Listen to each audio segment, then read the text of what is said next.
Well, okay.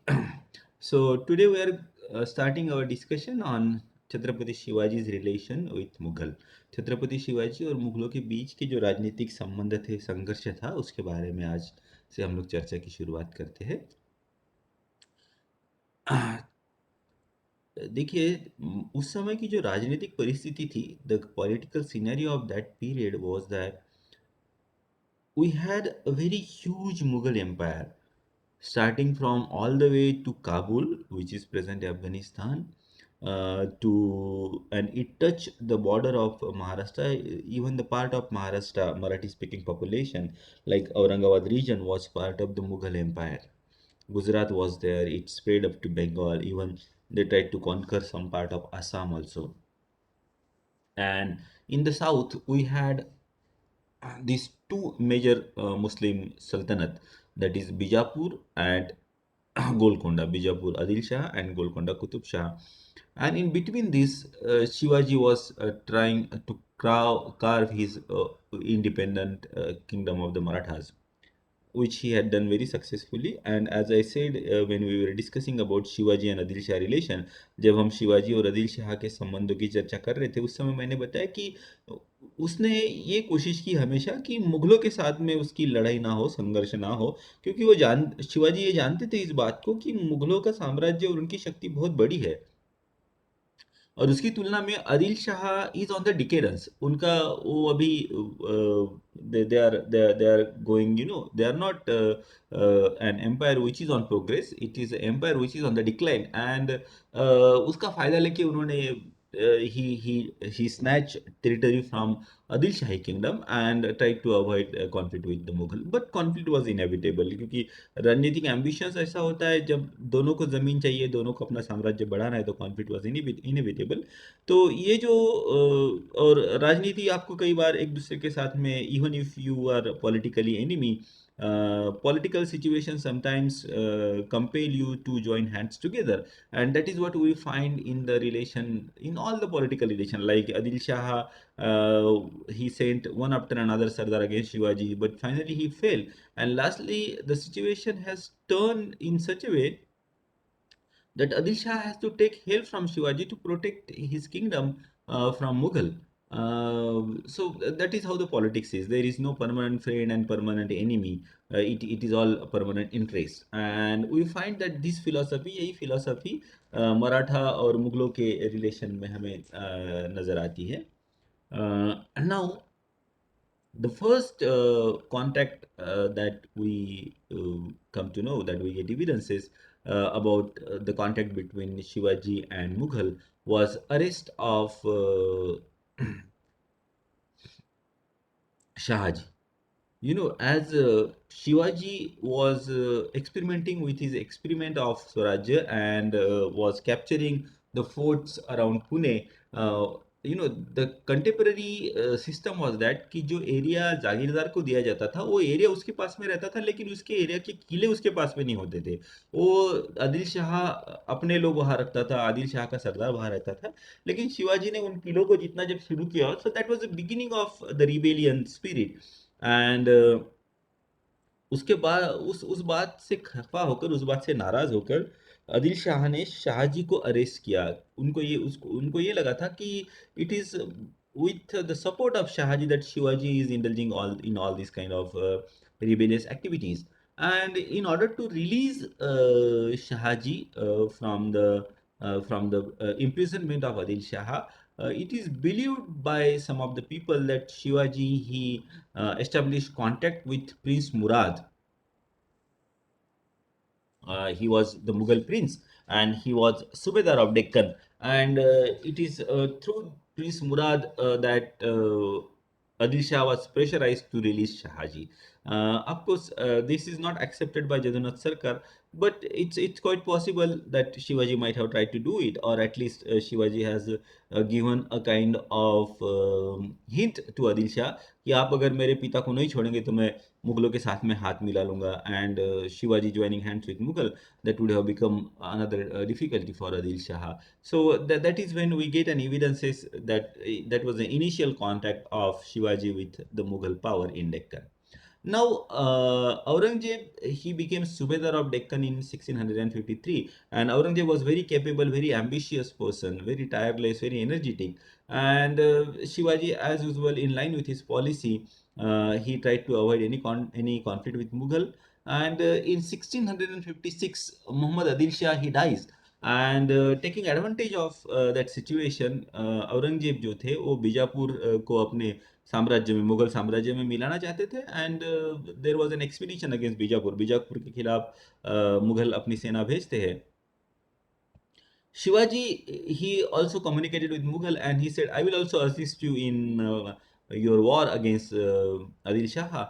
And he got good response. And along with, to help Mughal, Shivaji even conquered certain part of Bijapur.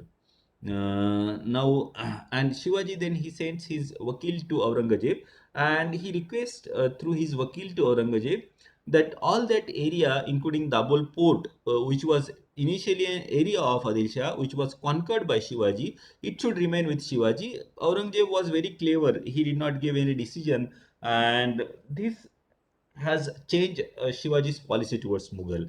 Now Shivaji जो कि जिन्होंने reconciliation की कोशिश की थी, he turns into a kind of enemy of Mughal and the conflict starts.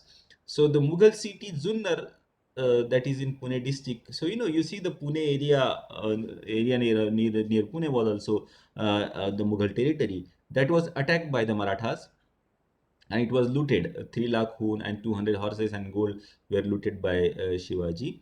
And then again, the Rashin village, Chambargonde in Ahmednagar district. Ahmednagar was also part of Mughal territory, was attacked by Shivaji. Then Aurangzeb, he was very angry with these activities of Shivaji, and he sent the Mughal force and the Mughal Maratha battles. At Ahmednagar, the Marathas were defeated by the Mughal, and then Aurangzeb, who was very angry with the activities of Shivaji, so Mughal commanders were ordered that they should attack Shivaji's territory, and the Mughal they attacked Shivaji's territory. Some of the villages were burned, but then very soon the rain started, and during the rainy season, it is very difficult to launch expedition against in that region of Western Maharashtra because lot many small rivers they will suddenly get flooded, and it's mountainous region as well, so everything becomes slippery because of the rain. So the hostility it ceased temporarily, and but then again 1657 the area of Kalyan Bhiwandi, which was Mughal territory, was conquered by Shivaji. In December, again Mauligad was conquered. So immediately after the cessation of rain in October 1657, Shivaji became very active and he started attacking Mughal territory and capturing it. Aurangzeb was very angry with Shivaji's activities, but at the same time, he was engaged in some major other, and the problem was more important because what happened is in 1657, Shah Jahan, the Mughal emperor, he became sick, and it was his elder son, Dara Shikoh, who was his favorite, and it was believed that probably he will succeed his father and became next Mughal emperor, and his all other brother like Murad and Aurangzeb and Shah Suja. So Shah Jahan was having four sons. Dara Shikoh was the eldest. Then we have Murad, and then we have Aurangzeb third, and then Shah Suja was the youngest. So apart from Dara, these three brothers they became very uncomfortable because Mughal they had a tradition that when out of it was not. It was not a tradition that the eldest son will succeed. Generally, when the Mughal emperor died, his all sons they fought among themselves. They fought war, and in the war, who comes out successfully, he will become an emperor, and he will generally kill another other brother. So, other all these three brothers they became very uncomfortable that if Dara becomes emperor, probably he will kill other rest of three brother, all of us. And Aurangzeb was very clever among them. Aurangzeb he communicated with three brothers and he said ki instead of doing that, let us join hands together, let us fight against Dara. and once Dara is defeated, we will divide this empire among ourselves. And that his brother agreed, and then they fought war against Dara Shikoh. Dara Shikoh was defeated, and Aurangzeb, he proved, as usual, very cunning fellow. He even, not only Dara, he got and killed Dara later on. That's fine, but he also killed his other two brothers also, Murad and Shah Suja, who in fact helped him. So that all that conflict happened after 1657, and at the same time in 1657 Shivaji started conquering Mughal territory in Maharashtra. But Aurangzeb was not having. Just a minute. Hello.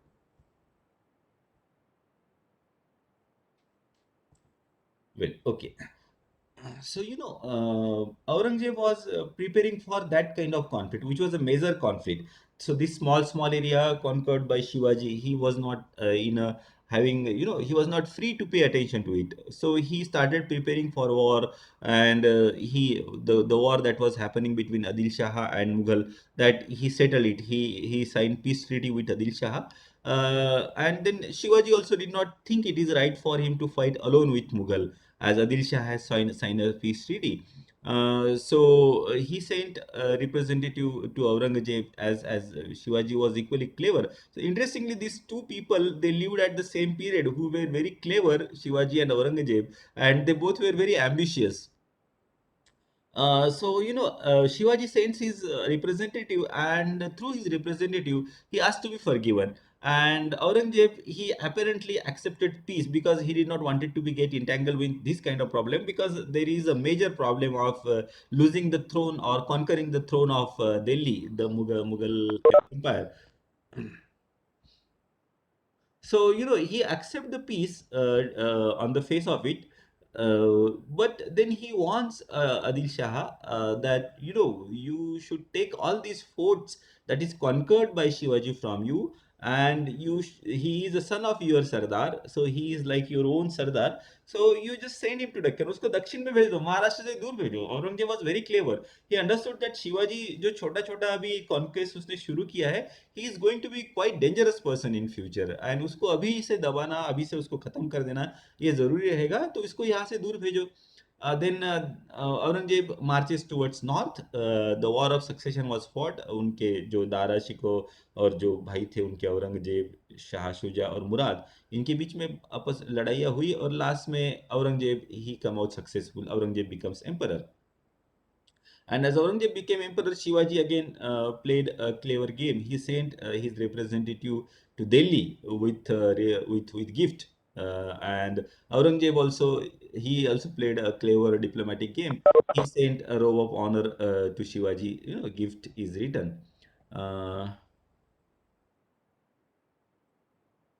Well, now in 1659, Shaista Khan was appointed as Subedar of Deccan, and he was, though Aurangzeb sent a robe of honor for Shivaji, Shaista Khan was sent with a clear instruction to finish off Shivaji, because Aurangzeb had a dream of having an Mughal empire all over the Indian subcontinent.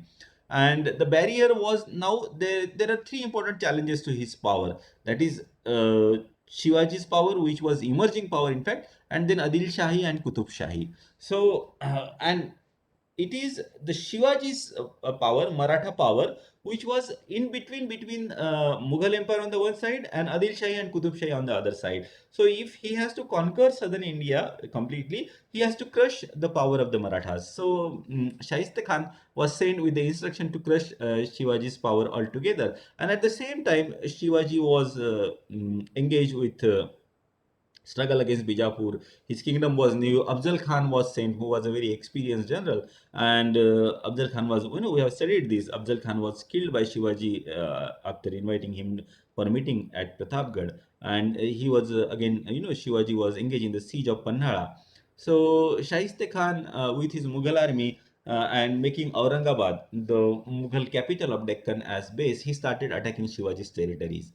Maratha, they fought back with guerrilla warfare, and but the Mughal, they were too powerful, so this guerrilla attack did not really affect Mughal much.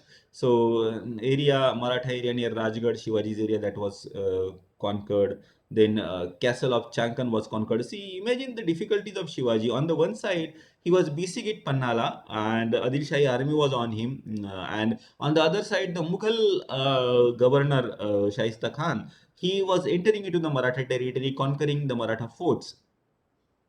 And this fort of Chakan, which was the Kiledar, the in charge of the fort was Firangoji Narsala, who was the very loyal soldier of Shivaji, and he was trapped in that siege. Shivaji could not really do anything against that surrounding army, because he himself was trapped in the siege of Pandara. He could not send any help.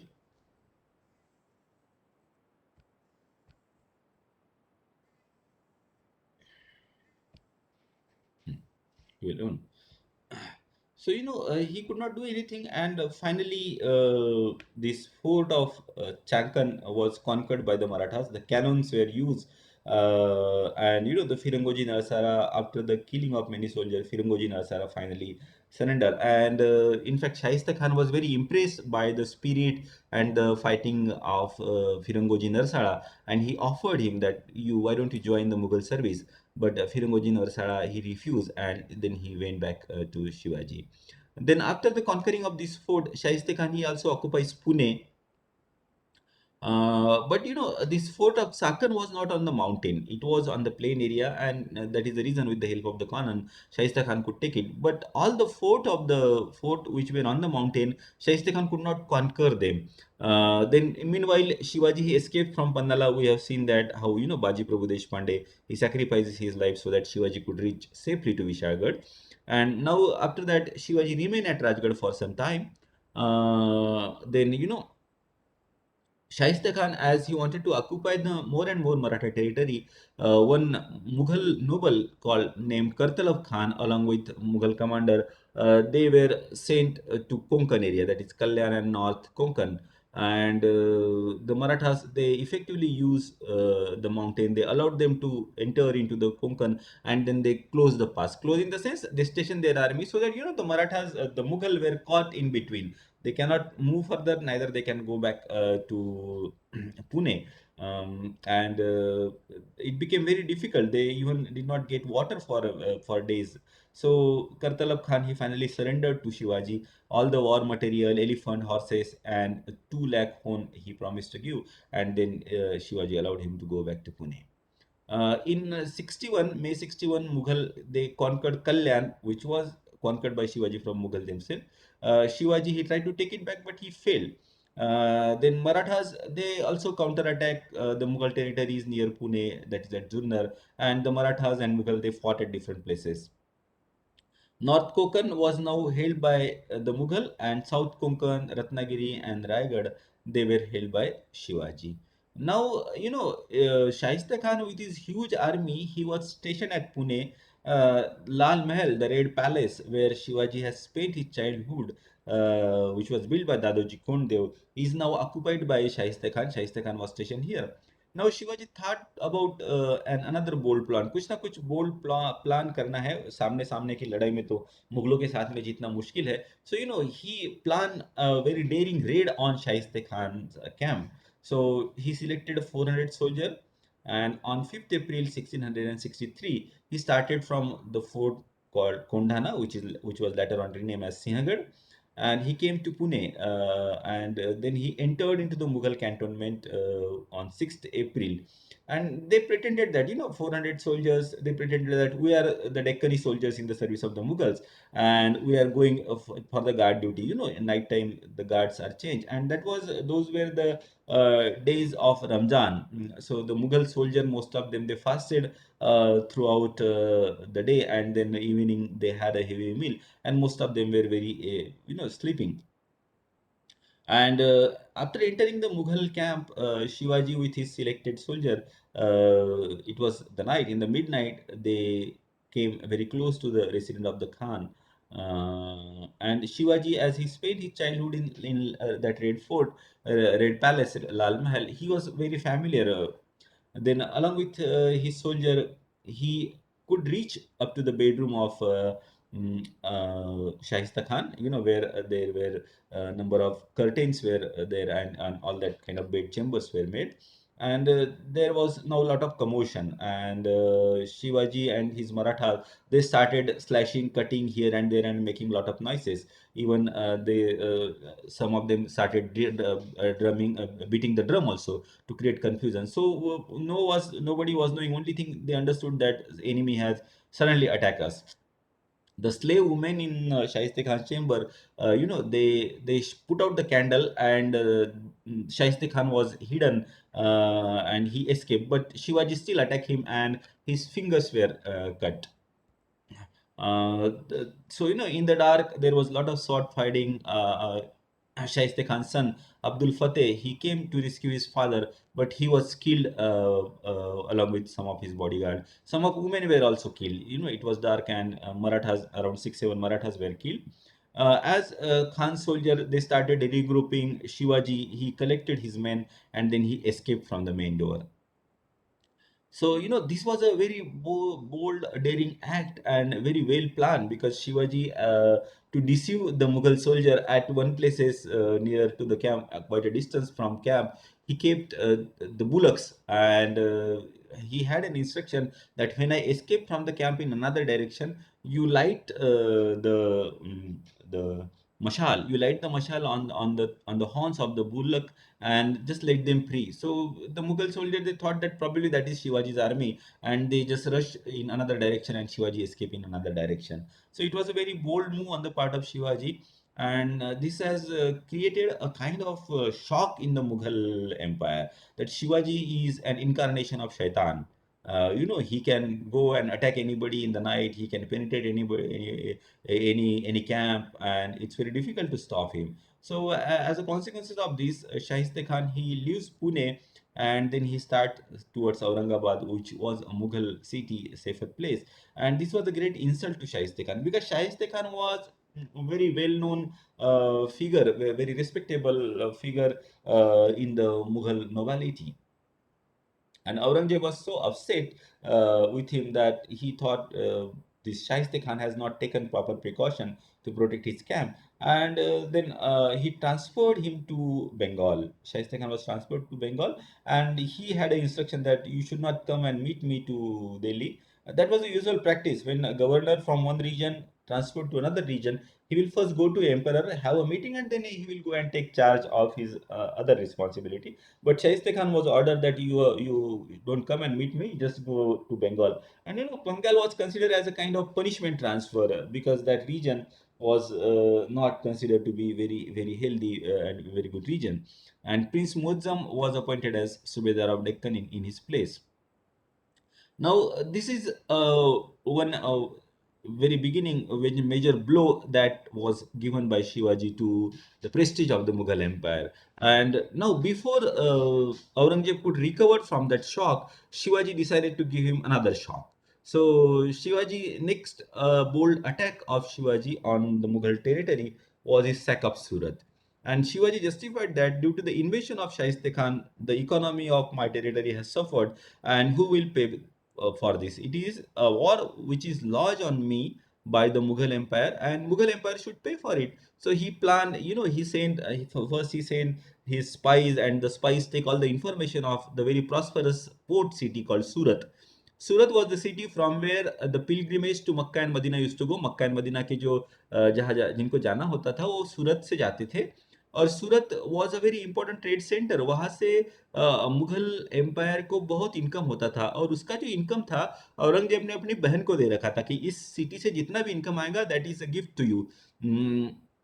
So it was a very important trading centre. लेकिन उसके defence की बहुत अच्छे से तैयारी मुगलों ने नहीं की थी. वहाँ सूरत के पास में एक किला था, और उस किलेदार को कुछ कहा गया था, इंस्ट्रक्शन दिए गए थे कि आप शहर की रक्षा के लिए सिपाही रखिए. But that fellow he used to take that money and use it for himself instead of keeping an adequate number of soldiers. And Shivaji, he got all this information, and then he started with his selected soldiers swiftly moving horses. Swiftness was one of the important one of the important advantage to the Marathas, and that they utilized to maximum.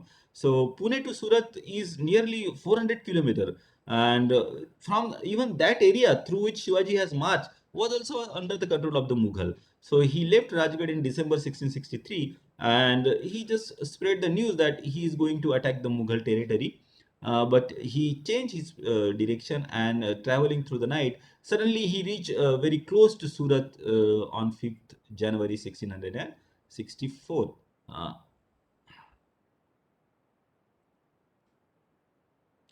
Now, as he reached very close to Surat, there was a lot of commotion, and Shivaji sent message to Inayat Khan, the Mughal officer who was responsible for the protection of the city, कि आप लोग जो है और जो important businessman जो है, there were very well known businessmen, very rich people, कि you pay me this much of money, otherwise I'm going to attack the city.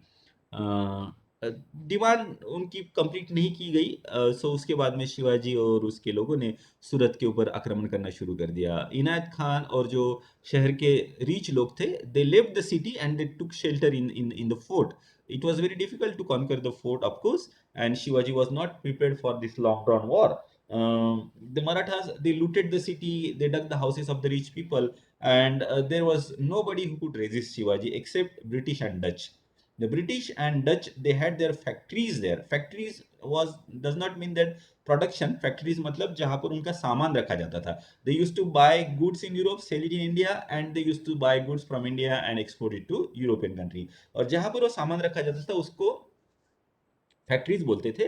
तो ब्रिटिशों ने जरूर अपने रक्षा का पूरा इंतजाम कर दिया था। They mounted cannon on on their factory, and when Shivaji sent them message to give him money, they refuse, and they prepared for the protection. Of course, Shivaji was not ready to get into conflict with the people who had cannon and advanced weapon, because that could have taken time. Though the Britishers and Dutch were very small in number, but fighting against them who use this advanced weaponry, Shivaji understood that that will be a wastage of a lot of time, and meanwhile, it is quite possible that the huge Mughal army may come and attack the Marathas. He was not prepared. He was having only 400 men, and his intention was to loot and rush back to his own area of safety.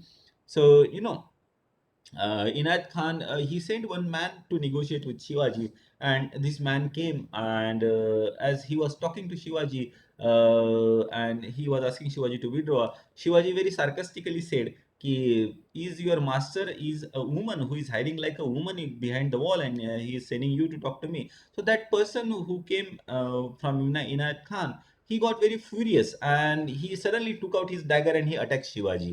But before he could harm Shivaji, his hand was cut by one of the bodyguard of Shivaji. But nevertheless, he fell on Shivaji.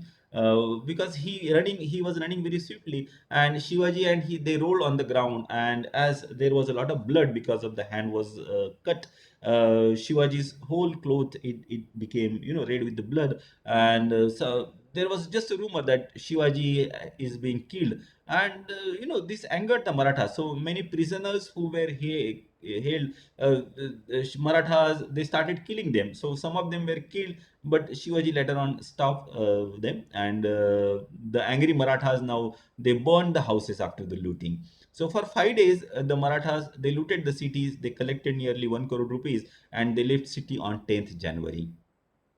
Now, Aurangzeb, before he was getting over that initial shock of Shaista Khan's insult, he got another news that Surat, one of the important port city of the Mughal, were looted by Shivaji. Then this made Aurangzeb very angry, and now he decided that I will send another expedition against Shivaji. So Diler Khan's expedition, sorry, Shaista Khan's expedition against Shivaji was failure.